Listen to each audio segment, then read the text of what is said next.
أعوذ بالله من الشيطان الرجيم.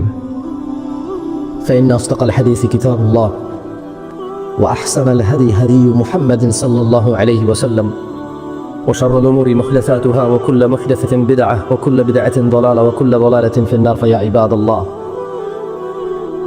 প্রশংসা আল্লাহ তাআলার, যিনি আমাদের এক বিন্দু তুচ্ছ পানি থেকে এই পৃথিবীতে প্রেরণ করেছেন সুন্দরতম অবয়বের নারী এবং পুরুষ হিসেবে। আলহামদুলিল্লাহ। অসংখ্য দুরূদ ও সালাম নাযিল হন মুস্তাফা সাল্লাল্লাহু আলাইহি ওয়াসাল্লামের উপর, যার পর এই পৃথিবীতে আর কোনো নবী রাসূল আগমন করবেন না। আমরা সবাই বলি আল্লাহুম্মা সাল্লি আলাইহি আল্লাহুম্মা বারিক আলাইহি। আসলেই আছি মনে হয় কালিয়াপুর, সরি ঘুরে আসছে তো দুনিয়া সব, বুঝতেছি না, মাথা ঘুরাচ্ছে। যেখানেই আছি, আপনি যেখানে আছেন, কোথায় আছেন এটা জিজ্ঞেস করা হবে না আসলে আখিরাতে। কি করেছেন, কি করছেন, এগুলো জিজ্ঞেস করা হবে। কেমন আমার মনে হয় না আখিরাতে অ্যাজ এ বাঙালি বা as a Pakistani, as a Indian, as a Nepali, as a Bhutani, as a Saudi, as a আমেরিকি এভাবে প্রশ্ন করা হবে বলে মনে হয় না। আমার মনে হচ্ছে না প্রশ্ন করা হবে। ইভেন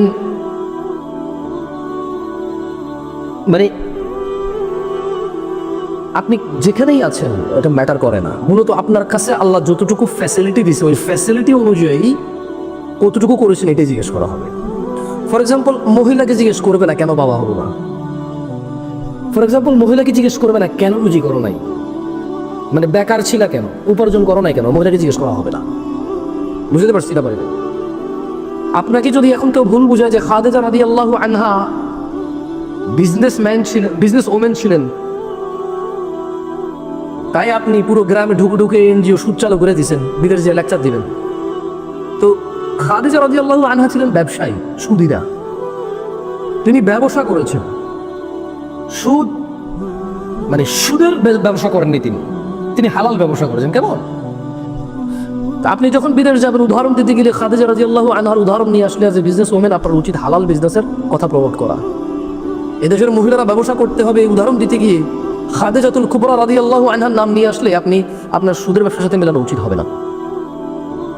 এটা আমি পার্সোনালি বিলিভ করি। আমাদের দেশের বহু ব্যবসায়ীরা যারা এদেশের গ্রামে গ্রামে ঘরে ঘরে সুদের সাথে জয়েন করে দিয়েছে আমাদের বোনদের, এরা সবাই খাদিজা রাদিয়াল্লাহু আনহার উদাহরণ উদ্ধৃতি থেকে নিয়ে আসে যে উনিও তো মহিলা, উনিও তো ব্যবসায়ী ছিল। বুঝেন না? না, আপনার ছাগল চড়ানো ব্যবসা আমি মানি। 10টা মুরগি, 4টা হাঁস, 2টা ছাগল, 1টা ভেড়া, 1টা গরু একটা মহিলা পালে, তার পুরুষ ঘাস কেটে নিয়ে আসে, তার ছেলে ঘাস কেটে নিয়ে আসে, তার বাড়ির আঙিনায় কোনো পুরুষটা এসে নিজে ঘাস কাটে, that could be no problem. পর্দা যতক্ষণ আছে এটা বিজনেস। কিন্তু সুদের উপরে টাকা নিয়ে যদি জমজমের পানি ব্যবসা করে, বিক্রি করে, তাও তো জায়েজ নাই। বুঝেন নাই? গরু ছাগল তো দূরের কথা, সুদের উপরে টাকা নিয়ে লাইব্রেরি দিয়ে কোরআন যদি 400 টাকায় কিনে 401 টাকায় বেচে 1 টাকা লাভ করবো, 1 টাকা কি হালাল হবে? আচ্ছা সরি, কোরআন তো বেচা হয় না, হাদিয়া বলে। আমি জানি না, ছোটবেলায় আমার গ্রামে শুনতাম যে কোরআন কিনছে বলিস না, হাদিয়া। তাহলে গুনাহ, কোরআন কিনা যায় না। যাই হোক, যেটা বলছিলাম সেটা হচ্ছে, আমি প্রায় জায়গায় এখন বলি যে একটা সময় আসলে অনেকে বলতো যে যুবকদেরকে নিয়ে কিছু বলো। বর্তমান যে গুনাহ, এগুলো আর যুবক বুড়া নাই, সবার সমান। সিনেমা কোন বয়সের লোকে দেখে না? আপনি কি আপনার এখানে দোকান, মাশাআল্লাহ এই জায়গায় লং আসছে, কোনো দোকান দেখি না। আমাদের গ্রামে কিন্তু কোনায় কোনায় দোকান থাকে, ওগুলো আবার কোনার দোকান বলে। এগুলো কি বলে? কোনার দোকান বলে। আমতলা, জামতলা, বেলতলা আছে, পাশে একটা বেল গাছ আছে বা আম গাছ, জাম গাছ, তাল গাছ আছে, তো তালতলা বলে। এরকম দোকান থাকে। তো ওই দোকানে টেলিভিশন তখন সিনেমা নাটক চলে বা গান বাজনা চলে, তখন আসলে ওই ছোট দেখতেছে বড় দেখতেছে আপনি আলাদা করতে পারবেন না। যে বুড়ো সেও দেখে, যে জোয়ান সেও দেখে। বরং এখন টেলিভিশন বেশি বুড়োটা দেখে, জোয়ানরা শুধু মোবাইল দেখে। কেমন? তো যুবকদেরকে নিয়ে আলাদা করে বলতে গেলে তেমন কিছু আর বলা লাগে না। এখন বুড়োরা আরো বেশি আগায় আছে সব কাজে। ঠিক আছে?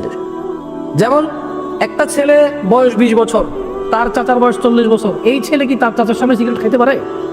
সামাজিক দায়বদ্ধতার কারণে। কিন্তু ওর চাচা কি ওর সামনে খাইতে কোনো অসুবিধা আছে? দেখছেন বয়স্ক লোক আগে আছে এখানে ঘুরে। আপনি দেখেন, বলবেন যে যুবকদেরকে বলেন, আরে ভাই যুবক তো এমনি শরমে সবকিছু করতে পারে না। একটা সিগারেট খাইবো তাও হয়তো লুকাই যায় খাইতে হয়। উদাহরণ দিচ্ছি ভাই, উদাহরণ। এই দেশে সবাই সিগারেট খাওয়া কি খারাপ মনে করে? তামাকের কারণে। জর্দা খাওয়া কি কোনো মুরব্বী খারাপ মনে করে? মানে মেয়ের বাপে পান খেতে জর্দা দিয়ে পান খেয়ে বলতেছে ছেলের সাথে মেয়ে বিদায় যাবে না, সিগারেট খায়।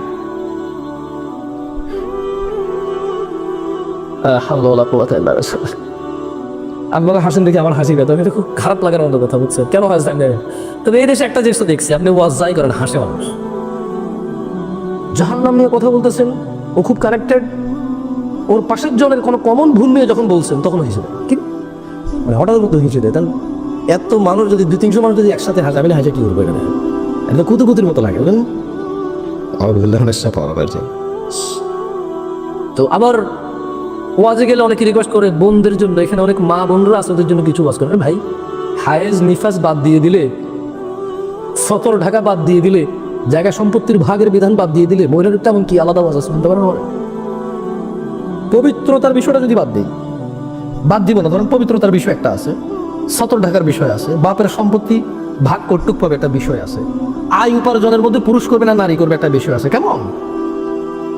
এগুলো যদি বাদ দিই তাহলে মহিলা পুরুষের ওয়াজ কর্তৃক আলাদা বলতে পারেন? সলা জাকাত হজ কোনো আলাদা আছে? মহিলা দূর বলতে আসরের রোজা ভেঙে ফেলবে? হ্যাঁ, মহিলার বাচ্চা তার দুগ্ধ পান করে, রাত 11টায় পেশাব করে কাতা ভিজায় ফেলে, মহিলা উঠে আবার প্যান্ট চেঞ্জ করে দেয়, 2টা বাজে আবার কান্না করে ওকে দুধ দিয়ে আবার ঘুম আনায়, 3বার ঘুম ভাঙে, তাই কি ফজর 8টা বাজে বললে হবে? হবে না? তাহলে বিধানটা আলাদা কোথায়? তেমন সুদ এনজিও মহিলাকে দেয়, এই জন্য কি এটা মানে সুদ হবে, গণ্য হবে না? কারণ সে রিক্সা চালাতে পারবে না, কারণ সে ভ্যান চালাতে পারবে না, মাটি কাটতে পারবে না, এই জন্য কি তাহলে মহিলা সুদ এনজিওর মাধ্যমে এখন এই যে লোন বা সুদ কিস্তি এগুলো করবে, তাহলে জায়েজ হয়ে যাবে?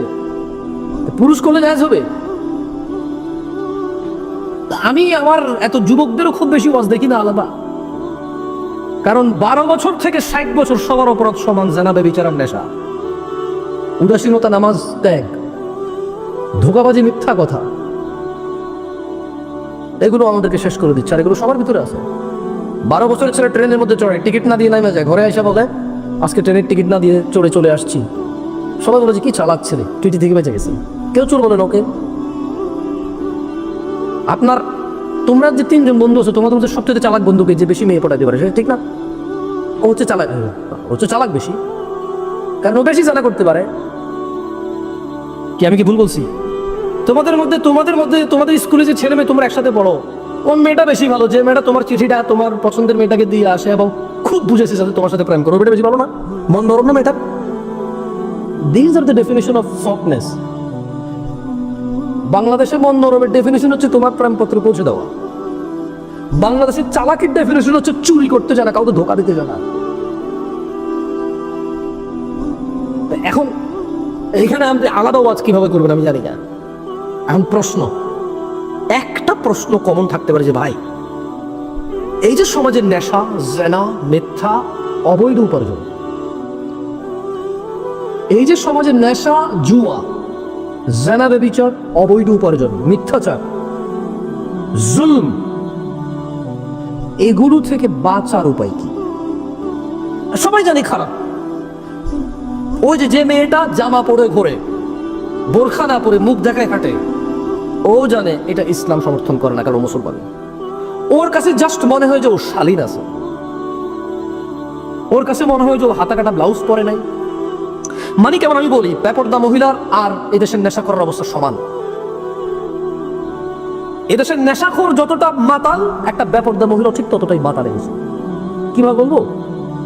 তো যে সিগারেট খাই সে বলে যে আরে ওটা কত মানুষ গাঁজা গুজা খাইয়া দিনে 2টা খাইলে 1 টাকায় সিগারেট, সে গাঁজা করছে তো এই ভালো মনে করে গাঁজা করে বলে যে আরে তুই নেশার কি দেখছিস এটা অমুক করে চেনস, ইয়াবা হিরোইন মদ কি না খায়, তাও শুধু গাঁজা খাই কথা বলতে, তাও বন্ধু ভাই, তা হালকা টেনশনে ধরলে, তা পোলাপারের ফান্দে পড়লে। আর যে মদ হিরোইন গাঁজা সব খায়, সেগুলো যে ভাই দিদের বাপের টাকায় খাই, অন্তত দুর্নীতি তো করি না, চুরি তো করি না, কারণ ঘরে তো ঢুকে কারো মেয়েকে জড়াই ধরি না। অমুক করে চিনো খুব ভালো, সিগারেট গাঁজা খায় না, কিন্তু তলা 10টা প্রেম করে, সে ওরে এর থেকে ভালো করে নিজে। এবারে আসেন যে অবৈধ জেনারা বিচারে লিপ্ত, বিয়ে করা ছাড়া ছেলে মেয়ের সম্পর্ক, সে বলে যে শোনো মানুষের 10টা 5টা প্রেম করে, আজকে করে কালকে ছাড়ে, আমি এগুলোর সাথে 4 বছর থেকে একজনের সাথে আছি, এরে বিয়ে করবো। ও নিজের এমনি ভালো বলে। এই দেখে খারাপ কি আসলে? এই দেশে যখন আপনার সাথে অন্যায় হবে তখন আপনি বুঝবেন যে এটা অন্যায়। আর আপনি যতক্ষণ এটা করতে থাকবেন আপনার কাছে কোনো না কোনো লজিক, কোনো না কোনো যুক্তি আছে এটা অন্যায় না। সারা জীবন গত 15 বছর কেউ সাহস করে আওয়ামী লীগকে খারাপ বলেছে, কেউ বলতে পারে নাই। কেউ আওয়ামী লীগের প্রতিবাদ করেছে, কেউ করতে পারে নাই। তা আওয়ামী লীগ চলে যাওয়ার পর বাংলাদেশে একটা খারাপ লোক গেছে, কিন্তু কোন কোন জায়গায় আমাদের চুরি দাড়ি দুর্নীতি ডাকাতি রাহাজানি বন্ধ হয়েছে, আইন প্রতিষ্ঠিত হচ্ছে কোথায় কোথায়। এখন অনেকে বলবো যে আমি বর্তমান যে আছে তাকে প্রশ্নবিদ্ধ করছি। আরে ভাই, কারো সাহস আছে যে সরকার তাকে তার বিরুদ্ধে বলবে? গত 15 বছরে দেশের সাংবাদিক, টিভি, রাজনীতিবিদ, বুদ্ধিজীবী, সাহসী আমার মতো মাহফিলে ঠিক কিনা বলা লোক তো আওয়ামী লীগের দোষ দেখে না গত 15 বছর। তাহলে এদেশে নির্দোষ থাকার উপায় কি? নেতা হওয়া, ক্ষমতা দেওয়া। এদেশে নির্দোষ কে? সর্বপ্রথম তো নেতা। এদেশে নির্দোষ যে নেতা না সে নির্দোষ না। যতদিন এদেশে কেউ নেতা থাকে ততদিন সে নির্দোষ থাকে। দুদক তারা দেখে না, সাংবাদিক তারা দেখে না, পুলিশ তারা দেখে না, র্যাব তারা দেখে না, কোনো প্রবলেমই পায় না তার। ওই দিন শুনলাম লোটাস কামালের নাকি 300 কোটি টাকার মতো দুর্নীতি খুঁজে পেয়েছে দুদকে, এতদিন পায় না। আমি প্রশ্ন করছি না, কারো প্রশ্নবিদ্ধ করছি না। হয়তো সবারই মানে আমিও তো বলতে পারি না, এখন বলতেছি, হয়তো সেও এখন ধরতে পারতেছে। আমি দেখেন লজিক বুঝুন, আমি কিন্তু দেখতে বলতে পারছি এই ওয়াজের মাঠে গেলে আমি এটা বলছি, আপনারা আমার না করছিলেন বলতে। আমি নিজে বলি নেই, সেলফ অ্যাওয়ারনেস। এই যে ভিতরে জ্বালা নিজস্ব একটা জ্ঞান দিয়েছে যে কোনো খবর আছে দরকার নেই, নিজের খাইয়ে দেয় নিজের খবর বেরোলা আছে। হয়তো পারে তারও কোনো এরকম সমস্যা ছিল। দেখেন আমি কিন্তু কাউকে প্রশ্নবিদ্ধ করতেছি না, আমি মূলত এখানে একটা যুক্তি দিয়ে বোঝাতে চাচ্ছি যে দোষটা আমার। দোষটা কার? আমার। আমি আল্লাহকে ভয় না পেয়ে বর্তমান অবস্থানকে ভয় পাই। আমি আল্লাহকে ভয় না পাই, কাকে ভয় পাই? অবস্থানকে ভয় পাই। দোষটা আমার। দোষটা নাই দেশের র্যাবের, না এদেশের পুলিশের, না এদেশের দুদকের, না এদেশের আলেমের, না এদেশের জালেমের। দোষটা হচ্ছে আমার। আমি, আমার মায়ের আর আমার বাপের দোষ। সেই তো আমার অন্যায় সহ্য করে, সেই তো আমার হারাম উপার্জন ভোগ করে আর উপভোগ করে, এটা এনজয় করে আমার হারাম উপার্জন। সে জানে আল্লাহ আমাকে জাহান্নামে ফেলবে আমি যে উপার্জন করতেছি, সে জানে আল্লাহ আমাকে জাহান্নামে ফেলবে আমি যেভাবে চলাফেরা করতেছি, সে এটা সহ্য করে। আমার ঘরে আমার বউ যতক্ষণ আমি পরকিয়া করবো না ততক্ষণ আমার কোনো দোষ দেখে না। আমার ঘরের বউ যতক্ষণ আমি পরকিয়া করবো না, আরেক মহিলার সাথে কথা বলবো না, আমি চুরি ডাকাতি দুর্নীতি রাহাজানি হত্যা খুন মারামারি কাটাকাটি নেশা যা খুশি তা করি, আমার বউর কাছে আমি খারাপ হবো। যখনই আমি কোনো মহিলার সাথে কথা বলবো, বাবার বাড়িতে বলবো যে আমলোক জামাই তো সে এটা জানো আর আমার ধোকা দিছে মানুষ, এটা আরো কত কি বলবে তখন। আস্তাগফিরুল্লাহ আলামিন। সরি আমি জানো আর বলিনি, মানে ওইভাবে বলে আরো খারাপ কথা বলে, আমি এটা বলিনি। কখন বলে? বলতে পারেন আপনার দেশে যত তালাক হয় কি বিষয় হয়? জামাই ঘুষ খায় এই জন্য তালাক হয়েছে? জামাই সুদ? আপনার গ্রামে একটা মেয়ে বলেন তো যেটা ডিভোর্স হয়েছে শুধু জামাই সুদখোর ঘুষখোর, ওই মানে ফালতু রাজনীতি, মানে আমি ভালো রাজনীতি ফালতু রাজনীতি এভাবে বলবো না আমি। ও রাজনীতি করে প্রভাব খাটায়, মানে ওর রাজনীতির ধারা ভালো না, ও জোর জবরদস্তি করে, চাঁদাবাজি করে, এই কারণে কারো তালাক হয়েছে বলতে পারেন? এরকম মেয়ে তো পেটে নিতে পারে নাই আপনার এলাকার মেয়ে। 50 বছরে এই দেশের মাটিতে এমন মেয়ে পেটে নিতে পারে নাই। যে মেয়ে বলবে তুমি মারামারি করো, মানুষের উপর অত্যাচার করো, যা জুলুম, তুমি ফিরে আসো। ফিরলো না, বললো যে সময় দিলাম ফিরে আসো, ফিরলো না। যতক্ষণ স্বামীর স্ত্রী হিসেবে ছিল সুন্দর ব্যবহার করেছে, স্বামীর সব সেবা যত্ন করেছে। স্বামী জুলুম করতেছে অন্যদের প্রতি, জন্য সে স্বামীর প্রতি জুলুম করে নাই। যতক্ষণ স্বামীর স্ত্রী ছিল, স্বামীর যা হালাল চাহিদা ছিল সবই মেটাইছে। যেভাবে আচরণ করার দরকার সেভাবে করেছে, তবে সুন্দর করে বলেছে তুমি অত্যাচার জুলুম করছো, তুমি নামাজ পড়ছো না, তুমি মানুষের টাকা হক মেরে খাচ্ছ, তুমি ফিরে আসো। এভাবে সংসার করা সম্ভব হবে না। তোমার থেকে এরপরে যে বাচ্চা আসবে ওই বাচ্চা মানুষ করা সম্ভব হবে না। যার রক্তে মাংসে হারাম ঢুকে যাবো মানুষ করবো কিভাবে? আমার এই পৃথিবীতে 60-70 বছর করে বেঁচে থাকতে হতে পারে, ও হতে পারে আমি এই পৃথিবীতে 50-60 বছর বাঁচতে হবে। আমার বয়স মাত্র 22, এখনো মরে গেলে তো গেলাম, কিন্তু মানুষ যেভাবে স্বাভাবিক গতিতে মরে হতে পারে আরো 40 বছর বাঁচবো। এইভাবে টিকে থাকা যাবে না। তোমার মতো পুরুষের সন্তান মানুষ করা যাবে না। ঠিক হও, হলো না, বললো যে সময় দিলাম ঠিক হন, হইল না, বললো যে লাস্ট বার বললাম ঠিক হন, নাহলে চলে যাবো। বাপের বাড়ি গিয়ে বললো যে সাথে থাকা যাবে না, ব্যবস্থা করেন এর থেকে আমাকে আলাদা মুক্ত করে, সরকারের সাহায্য নিয়ে, প্রশাসনের সাহায্য নিয়ে, পরিবারের সাহায্য নিয়ে ওর থেকে মুক্ত হতে হবে। মুক্ত হয়ে এমন কাউকে বিয়ে করতে হবে যে ভালো। ওকে এত ভালো কোথায়? এই পৃথিবীতে তেমন, পৃথিবী জানি না, বাংলাদেশে এমন কোনো স্বামী নেই যে বউর উপর জুলুম করে না, কেমন, ইনক্লুডিং মি, আল্লাহ আমাকে ক্ষমা করুন। কোনো না কোনোভাবে আমরা প্রত্যেকে মেয়েদের সাথে কোনো না কোনো খারাপ আচরণ করি। তুই তো করি হলেও করি না। অথবা একটা কথাও বলতে চায় চুপ করাই দিই, অথবা ঘরের পরিস্থিতি এমন কেউ বলতে পারতেছে না, সাহস করে। আমি ওর দোষগুলোকে আমি বাদ দিচ্ছি না, তবে ওর উপরে জুলুমটা হয় না? তাহলে গত 50 বছরে আমরা, আমার মা, মানে এই গ্রাম, আমার গ্রামের কোনো মা তো এরকম মেয়ে পেটে নিল না যে শুধু সুদ খায়, ঘুষ খায়, ওর বউ যেন বেতন 30,000, ও বাড়ি করলো কিভাবে?